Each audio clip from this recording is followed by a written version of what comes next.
Сәлеметсіңдер ме балалар? Бүгінгі сабағымыз қазақ тілі 3-ші сынып 83-ші сабақ, яғни қаталау сабақтары. Етістік туралы білетінімді еске түсіремін. Бірінші аттығы, мәтінді мұқият тыңда. Атамның кабинетінде үлкен портрет ілулі тұратын.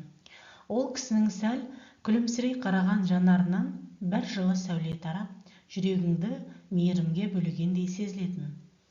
Бірде Ержан атасына қызық сұрақ қойды. Ата, ана кісі сіздің әкеңіз бе? Деп Әуезовтің суретін көрсетті.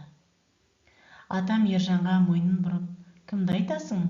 Немересінің шошайған саусағынан ненің санаға алғанын көріп күліп жіберді. Ол ұлы адам, өте үлкен жазушы, деп түсіндіре бастағанда, Ержан балаға тән шыдамсыздықпен сөзді бөліп жіберді. Ол да момышылы екен ғой. Неге момышылы болады? Атам таңданған кейіпте қолындағы 2-3 хатты үстел үстіне тастай салды. Ешқандай момышылы емес, ол Мұхтар Әуезов деді. Өзіңіз ұлы дедіңіз ғой, ұлы болса ол да момышылы болады, деп Ержан өз жорамалын айтып қояр емес. Атам басын шайқап немересін ұқтыруға кірісті. Мәтін кім не туралы деді. Мәтін Мұхтар Әуезов туралы. Ұлы сөзінің мағынасы туралы, үлкен портрет туралы, атасы мен немересі туралы.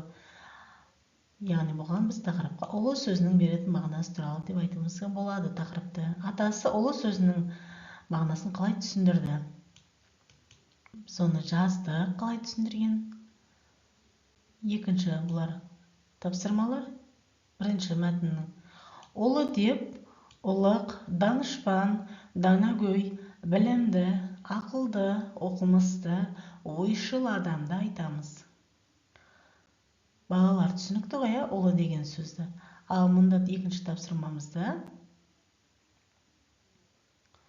Мұхтар Әуезов және Бауыржан Момышұлының қасиеттері жазылған. Біз осылан белгілеуіміз қажет. Мұхтар Әуезовке не деп қасиетін беретін едік? Мұхтар Әуезовке ең алдымен ол білімділік және мейірімділік қасиеттері жоғары болған.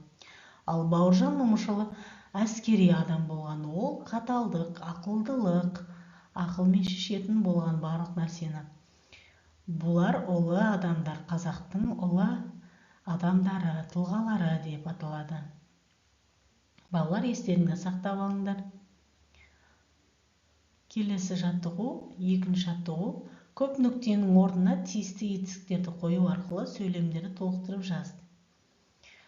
Мұхтар Әуезов Абай жолы романын жазды. Онда Абайдың бүкіл өмір жолы баяндалады. Мұхтар Әуезов Абай жолының 5 кітабын жазған. Абай туралы зерттеп, ақынымыз, Мұхтар Әуезов ақынымыз осылай Абай жолы романын жазып шыққан екен. Абайдың бүкіл өмір туралы, отбасы, істеген жақсылықтары, істеген үкіметке істеген жақсылықтары, халыққа, ақындығы жайлы барлығы туралы жазылған. Ал келесі жаттығу, сөйлемді етістіксіз айтып көр. Етістік не үшін керек екен дейді. Кім не істейді? 2 бағаңды сәйкестендіріп жаз. Біз бұл жерде кәсіп иелері берілген, бұлардың не істейтіндері тауып жазу керек. Батыр не істейді? Батыр ерлік жасайды. Жазушы не істейді? Жазушы кітап жазады. Ақын өлең жазады. Суретші сурет салады. Биші би билейді. Дәл осылай жазып қойсаңдар болады, балалар. Келесі кездескенше сау болыңдар. Менің каналымнан алыстамаңдар. Менің каналымда қазақ тілі және математика сабақтары жүргізіледі.